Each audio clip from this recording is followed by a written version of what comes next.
साथियों नमस्कार। देश के प्रधानमंत्री ने मन की बात में ये कहा कि इमरजेंसी को 25 जून को आप याद रखिए कि किस प्रकार इमरजेंसी को आधी रात को लागू किया गया और देश की जनता के ऊपर अत्याचार और नज़रबंद करके नेताओं को जेल में डालने का काम किया गया। निश्चित तौर पर इस देश की जनता को इमरजेंसी को नहीं भूलना चाहिए, लेकिन वो ये कहना भूल गए कि इमरजेंसी लगाने से पहले जो जस्टिस सिन्हा हैं उन्होंने 7 मामलों में 5 मामले में बरी कर दिया था और 2 मामलों में सज़ा सुनाई थी, जिसके तहत इंदिरा गांधी की रायबरेली की सीट खाली हुई थी और उसमें इंदिरा गांधी 6 साल तक चुनाव नहीं लड़ सकती थी। उसमें एक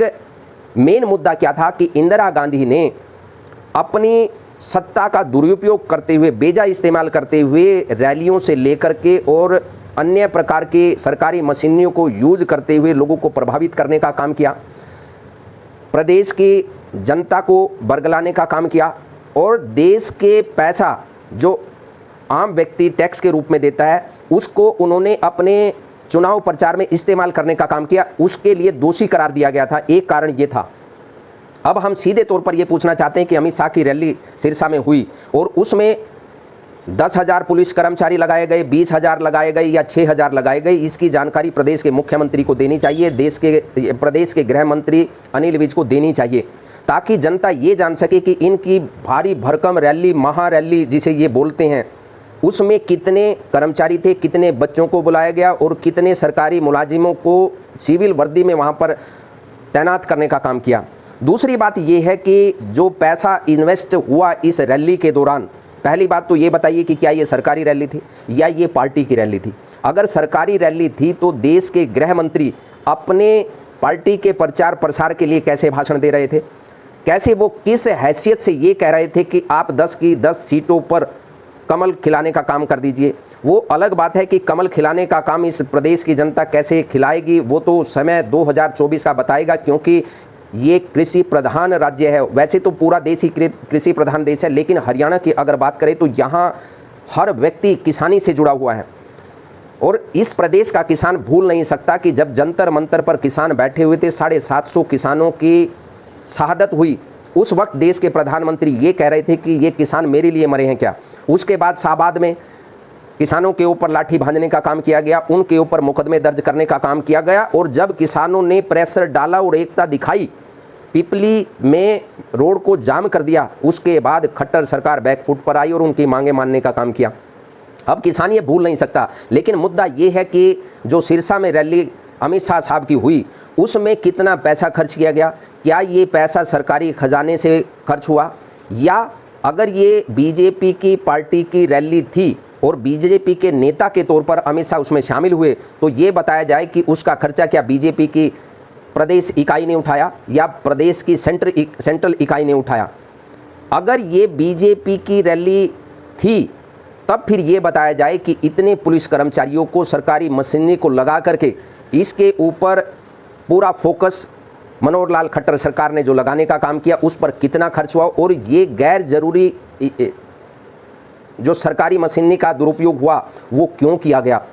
ये प्रदेश की जनता को जानना चाहिए और प्रदेश के मुख्यमंत्री से पूछना चाहिए। वहाँ रैली में तो 2000 कुर्सियाँ लगाने की बात कही गई है और वहाँ जो पंडाल बना हुआ था वो आप देख लीजिए कि वो भी पूरी तरीके से भरा नहीं गया था। ये एक और दुनिया की सबसे बड़ी पार्टी होने का दावा करते हैं, फिर इनके कार्यकर्ता कहाँ गए, फिर इनको क्या ज़रूरत पड़ी कि पुलिस के कर्मचारियों को जो सभी डिस्ट्रिक्ट से वहाँ पर बुलाए गए, क्यों? अगर किसी भी डिस्ट्रिक्ट में लॉ एंड ऑर्डर डिस्टर्ब होती है तब उसको कैसे कंट्रोल किया जाता? क्या केवल प्रदेश की पुलिस केवल एक ही व्यक्ति के आओ भगत के लिए, सरकारी रैली को कामयाब करने के लिए, वहाँ आदमियों को जुटाने के लिए इतने पैसे का, इतने संसाधनों का जुटाना, क्या इसे किसी भी तरीके से उचित ठहराया जा सकता है? और रही बात 10 की 10 सीटों पर कमल खिलाने का, लोग इस बार बहुत कुछ खिलाने वाले 2024 में, क्योंकि प्रदेश की जनता अच्छी तरीके से जानती है किस प्रकार आपने लोगों को बरगलाने का काम किया, लोगों को मूर्ख बनाने का काम किया, बेरोजगारी चरम सीमा पर किस तरीके से चली गई। और कमाल की बात ये देखिए कि सिरसा के अंदर रैली होती है और इनके जो पार्टनर हैं, जो गठबंधन है, इसे गठबंधन कहें या ठग बंधन कहें, ये हकीकत में ठग बंधन है। अगर इनका गठबंधन ही हकीकत में था तब फिर जेजेपी का जिक्र क्यों नहीं किया गया? तब फिर जेजेपी के इनके जो डिप्टी सीएम हैं दुष्यंत चौटाला साहब, उनको मंच पर क्यों नहीं बुलाया गया? उनको रैली से क्यों दूर रखा गया? प्रदेश के डिप्टी सीएम उस मौके पर मौजूद ना हो जहां उनका अपना वर्चस्व या वहां उनका अपने इलाके में दबदबा होने के बावजूद भी उनको दूर क्यों रखा गया? इससे साफ जाहिर है कि ये गठबंधन नहीं है, ये मजबूरी का ठग बंधन है और ये ठग बंधन अब ज़्यादा दिन चलने वाला नहीं है। लेकिन हमारा सीधा प्रश्न ये है कि उस रैली में कितना पैसा खर्च हुआ, उस पैसे की पेमेंट किसने की, इसे बीजेपी की रैली के तौर पर क्यों नहीं लिया जाना चाहिए? और अगर इसे बीजेपी की रैली के तौर पर लिया जाए तब फिर ये पैसा प्रदेश की सरकार अगर खर्च कर रही है तो ये आम आदमी के टैक्स का पैसा है। इसका जवाब मनोहर लाल खट्टर को देना ही होगा। इसका हिसाब अगर ये आज नहीं देते तो प्रदेश की जनता इनसे हिसाब लेगी। प्रदेश का व्यक्ति, प्रदेश का जनमानस हिसाब लेना जानता है और इतिहास में बहुत बार इस प्रदेश की जनता ने हिसाब मांगने से लेकर हिसाब करने तक का काम किया है। इसलिए सीधे तौर पर हम मांग करते हैं कि इसके ऊपर मुख्यमंत्री अपनी जुबान हालांकि खोलेंगे नहीं, लेकिन हम मांग करते हैं कि इस पर कितना खर्चा हो, कितने पुलिस कर्मचारियों को लगाया गया, कितने सिविल ड्रेस में वहाँ पर मौजूद थे और अन्य कर्मचारी सरकारी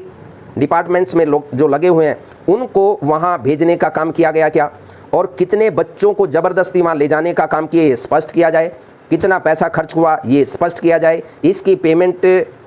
हरियाणा सरकार ने की ये स्पष्ट किया जाए। ये बीजेपी की रैली थी या सरकारी रैली थी ये स्पष्ट किया जाए। और अगर ये बीजेपी की रैली के आड़ के तले या सरकारी रैली के आड़ के तले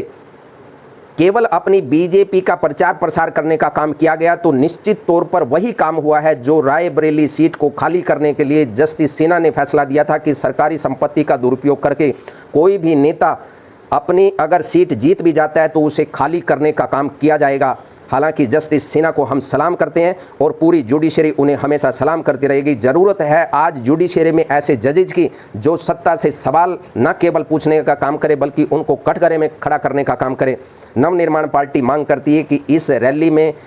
खर्चा बताया जाए और अगर सरकारी मशीनरी का सीधे तौर पर बेजा इस्तेमाल अगर नहीं है, सीधे तौर पर बेजा इस्तेमाल किया गया, ये क्यों किया गया? प्रचार प्रसार कीजिए, कोई दिक्कत नहीं है। आप अपनी पार्टी को जिताने के लिए जितने भी प्रयास हो सकते हैं कीजिए, कोई दिक्कत नहीं है, क्योंकि लोकतंत्र में कोई भी राजनीतिक पार्टी और चुनाव प्रचार करने के लिए हर संभव कोशिश करती है। लेकिन सरकारी मशीनरी का दुरुपयोग करते हुए अपनी पार्टी का प्रचार प्रसार करना ये निहायत अनैतिक तो है ही, ये एक तरीके से देश की जनता के साथ आपराधिक षड्यंत्र भी है।